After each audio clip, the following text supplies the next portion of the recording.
Memories are the diaries that we all carry about with us. Some might be good, others are bad. Unfortunately, we can't choose which memories to remember.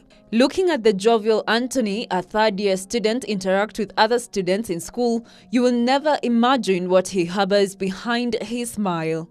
Living his childhood memories is the worst nightmare he has to face every day. It's true to say the strongest people in the morning are those who cried all night, and the strongest hearts have the most scars. Hello, I'm Wajiro Anthony, Daystar University student, taking clinical psychology. I'm in my third year, last semester. I mean, next semester will be my final year. I found myself in my step-grandmother's place. My step-grandmother was so harsh to me, and there was some severe beating that used to happen to me because there was still another brother I was having. But for him, he had ran away from that home and was still in class 3 and was a Shaba boy somewhere. But now I was left there. First time I started now asking, who am I have come from?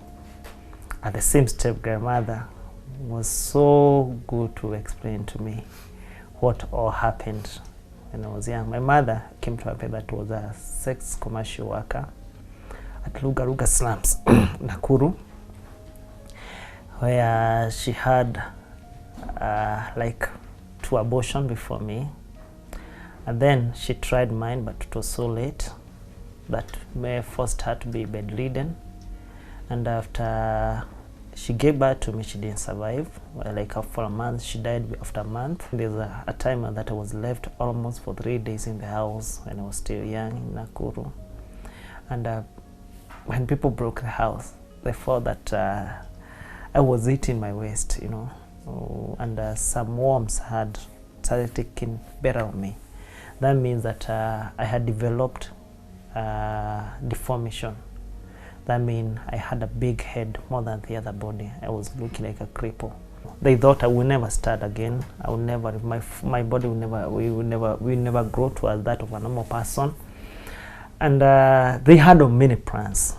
The whole I hear, they had many plans. They had taken to many those village doctors with no hope.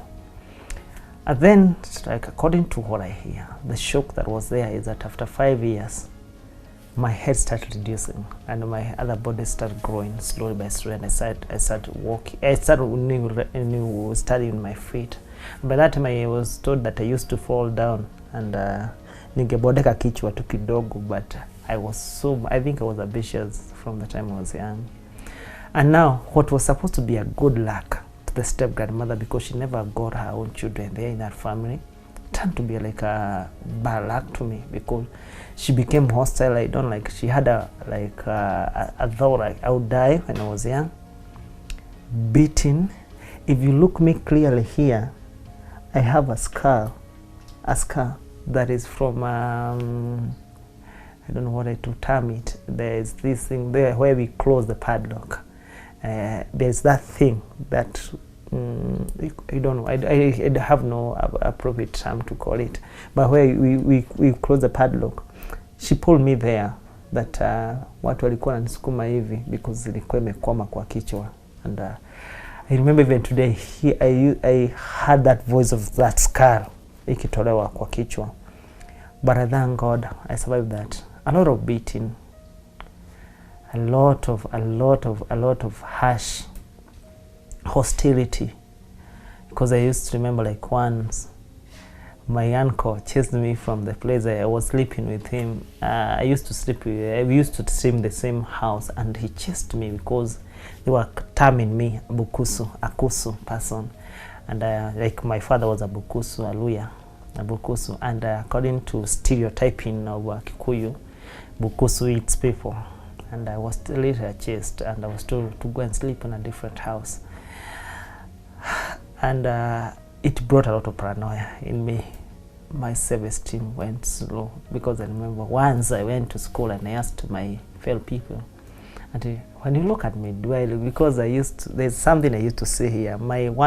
If you look my dental, it have one my teeth that is a bit long, and I used to ask the people, because I didn't know when will I start now showing this cannibalism characteristic? And I asked my student, do I look like a man-eater? Because I used to see, like, one day I reached someone.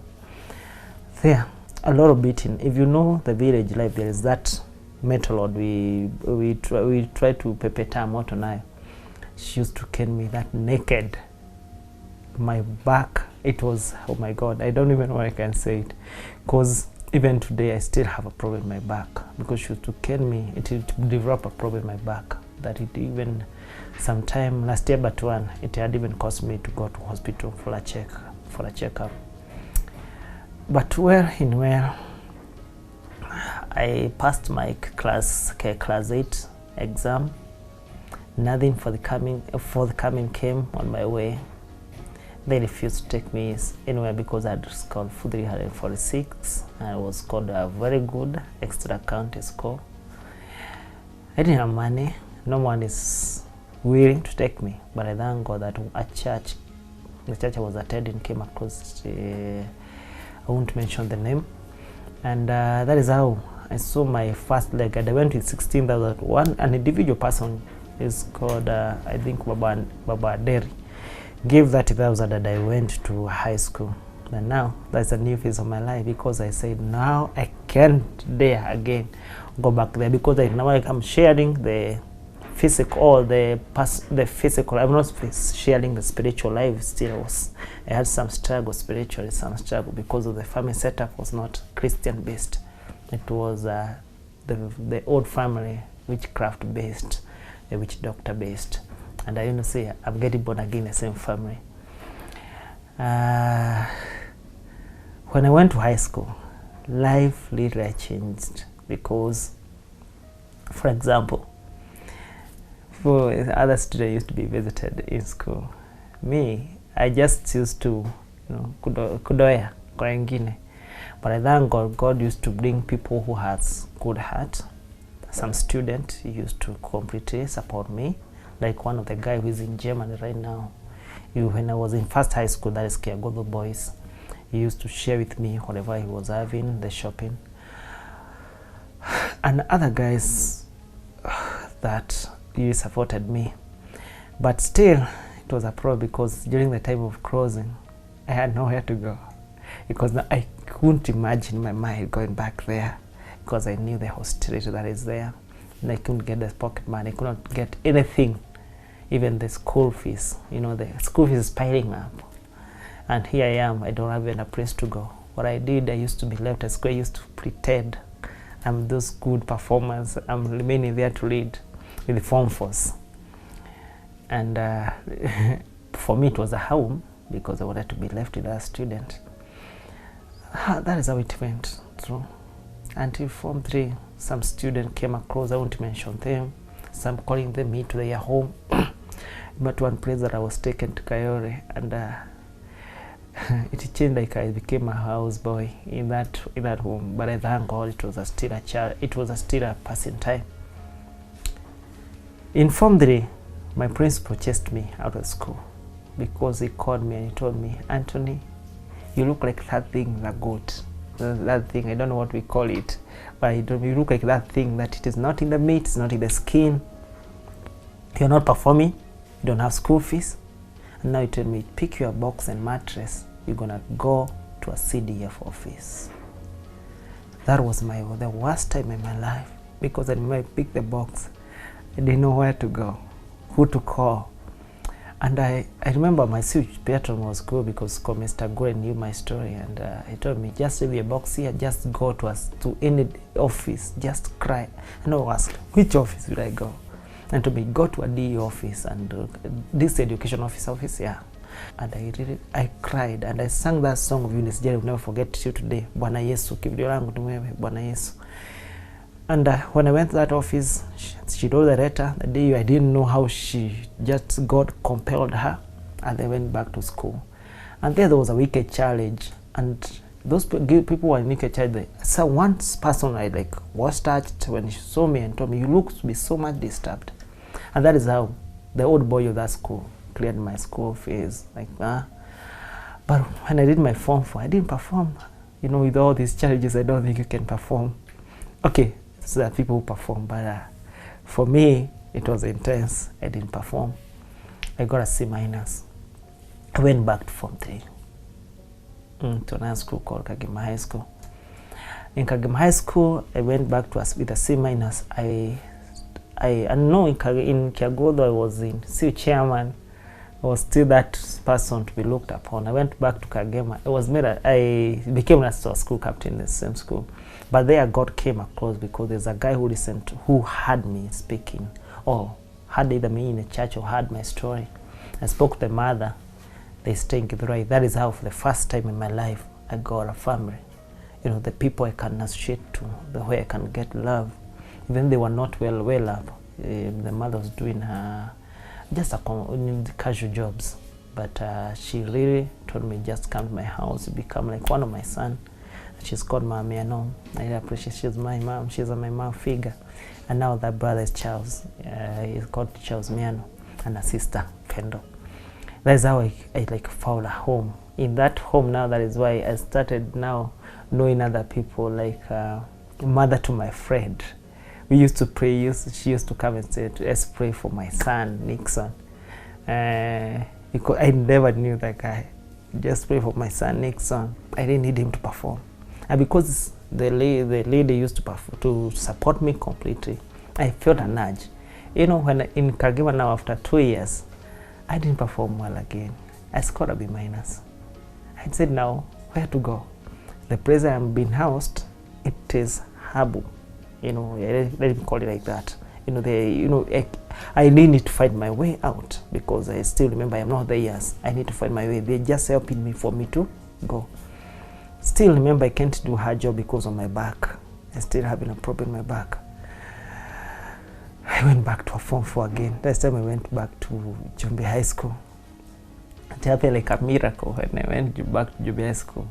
I just made myself sitting somewhere and I'm with a guy who is telling me, my name is Nixon. I come from Githurai. I was like, Nixon? You come from Githurai? That is the time I came to realize when I came home. Cutting long story short, I finished Form 4 again and did perform. Just the grade just stagnated, just there, the one I repeated with. It was frustration because like my friend, the one I helped, he came all the way from there down from D's and D plus. He came all the way to C plus. Like, oh God. But I was so happy because he performed. Even if I didn't perform, he performed at least. Walking with a friend in the dark is better than walking alone in the light. Anthony was lucky to meet Nixon, who has been a good shoulder to lean on. My name is Nixon Wandere Ngigi. I've known Anthony for 7 years now. We met in high school in 2012. And naweza sema Anthony amenitoa mbali na ametoka mbali. So Anthony has been in fact I call him my brother. He's not just my friend, he's my brother. We've known each other for a long time and we've been there for each other through thick and thin. I met Anthony first when I was in Form 3 and it was such a coincidence. So it happened that we were put in the same seat together with Anthony. So he was my desk mate. So when we were talking and chatting, he mentioned that he knew my mom. And so we started talking. Soon after I realized that one of my childhood friends, kumbe tunajuana na, that's how we know each other with Anthony. So we started interacting and he's told me how he knows my mom, and so all those stories started coming up. So as I said, Anthony amenitoa mbali. So I mean, it's cool. I used to be underperforming. I never used to perform very well. But Anthony would always encourage me. He would always tell me, keep on fighting, keep on doing this. And it happened that I was lucky enough, at least I got good grades to get me to university, and that's because of Anthony's help.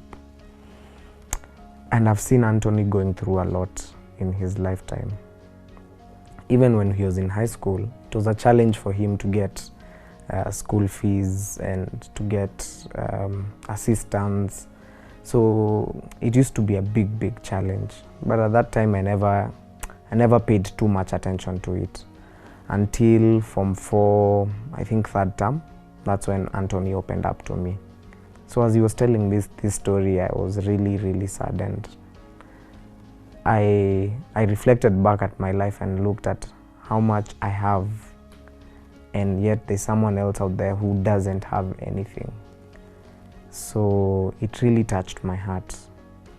So after that, we left school, and even the history of it, how Anthony has survived high school, it's a miracle, because Anthony, when we met in Jombe, that's the school we went to, Jombe High School, he was from another school.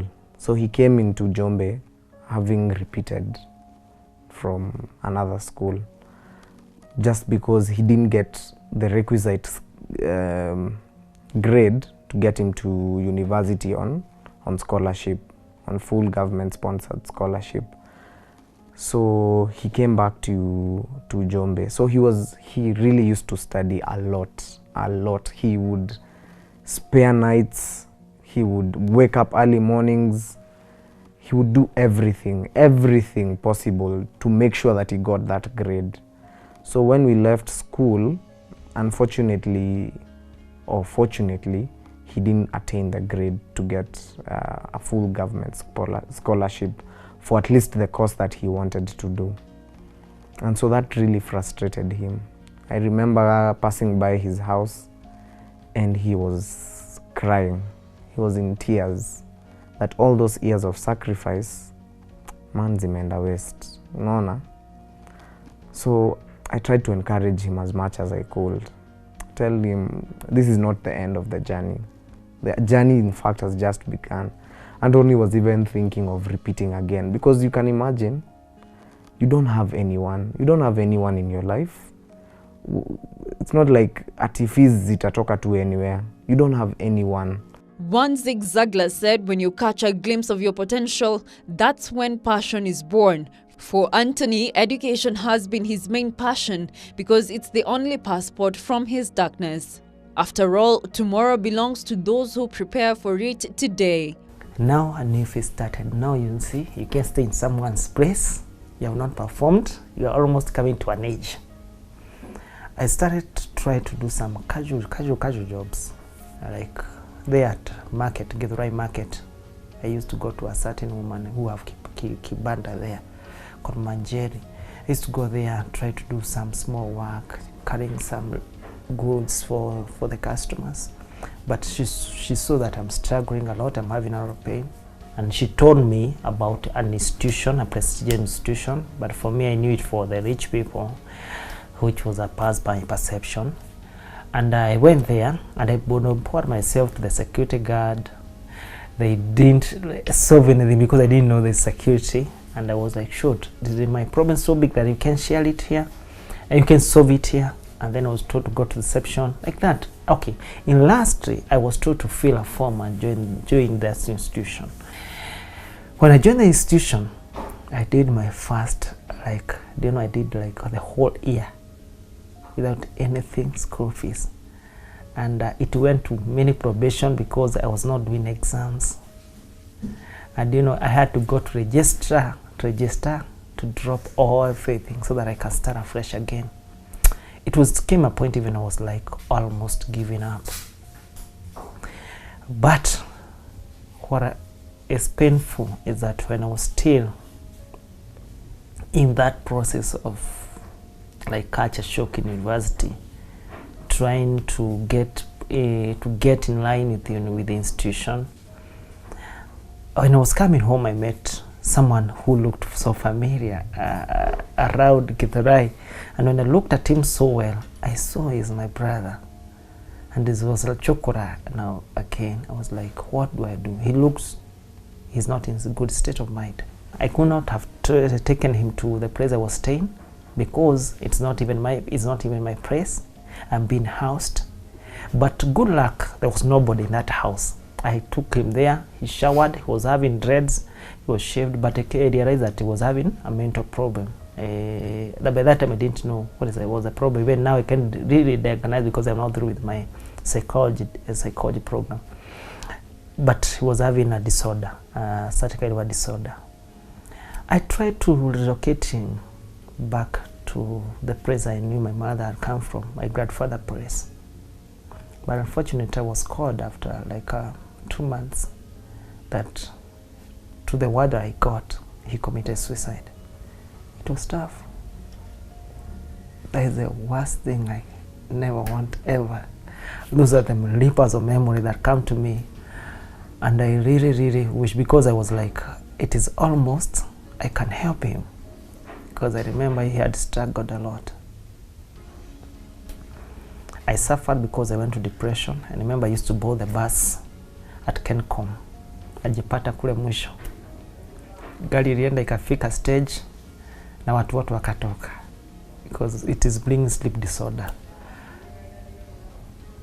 But after I went to my personal therapy, somehow it was solved. They say the mind grows by giving in, but the heart grows by giving out. And it's never about how much we give, but rather how much love we put into giving. Despite his financial struggles, Anthony has a passion of helping street children, and he believes the secret of living is giving. Currently, I'm hopeful that things will work well for me to finish.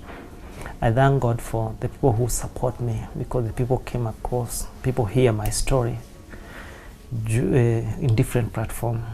They come on board. I thank God for Mr. Steven Mushina, who is trying to hold my hand, and all the others who are trying to do something, like Paris. I know my madam called Paris. And all churches have stood and they have listened to me. And my final year, and my perhaps request to everyone who is viewing this, let's be of impact to everyone in society. Don't leave a child just for one person. Don't just mind your own business when you see there is an orphan there around. She might be going hell, or he might be going hell when you are still on your watch. Even me being here, perhaps I could have died a long time ago. It's only by grace of God. I would say it's grace of God that has taken me this far. Let's be of help to everyone, and just do what pains you most. We began a foundation when we were about to leave high school. We began a foundation. It's called the Guardian Hope Foundation. The aim was to give back to society, to give back to the orphans, and give them a sense of joy and purpose for their lives, because that's something many children's homes don't do. So when we started that foundation, you can imagine we are giving, or Anthony was the chair of that foundation.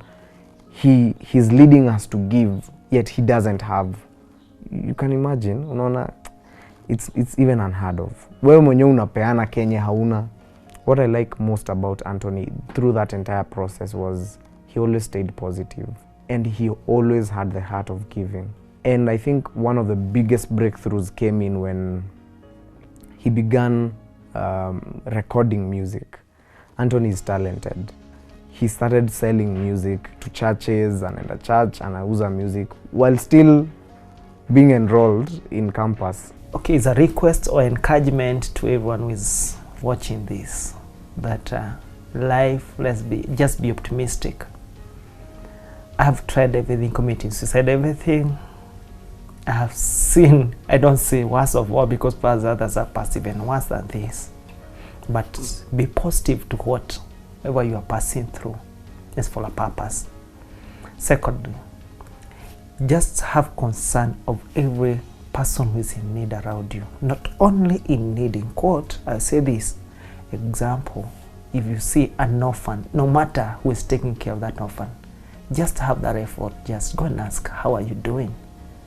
The child may be dying inside. You have grown up in paranoia, kind of a thing. It's like the time is coming to an end. Low self-esteem and everything. And then also, do whatever you think pains you most. That is what brings a blessing. He has gone through every challenge man can go through. Every single challenge. And he's surpassed them all. Like, yani amepitia. But the thing that I would like to, I think the thing that I've learned from Anthony, because this process has also been a process of learning. The thing that I've learned from Anthony is always stay positive. Despite what the darkness that seems to be ahead, always stay positive and always believe in God. Because this has not been the work of Anthony, no. The people that have been brought to Anthony's life, everybody who's touched his hands and his soul have been brought directly by God. So Anthony has taught me to always stay positive, always remember to give even when you don't have, because the Bible says giving is better than receiving. And that's, I think, a scripture Anthony lives by even now. The thing that Anthony does now still shock me. Like, they really, really shock me. Anthony gives to street children. He does, I can't even mention. So that has been Anthony's life, and I'm glad to have been part of it. I'm glad that God put me, or God connected us with Anthony. As I said, it wasn't meant to be. So the fact that I'm here today, the fact that we are very close, I share with Anthony everything I have with my life. The fact that we are very close with Anthony, the fact that he's my best friend, my brother, that is a thing that I thank God for. In the end, you never know how strong you are until being strong is the only choice you have. And my viewers, if you want to reach me, you can reach me through a Facebook account, Anto Perez. Remember, Anto Perez. And also you can reach me through an email, perezpendo@gmail.com. And then if you have any comment you want to reach me, you may want to have my contact, you may want to reach the institution I'm in, you want to verify whatever I'm doing, you may want to call me for perhaps any motivational talk. And if you have a story you'd like to share, kindly SMS 40975. 40975, starting with hashtag the story of my life. And that is the story of my life.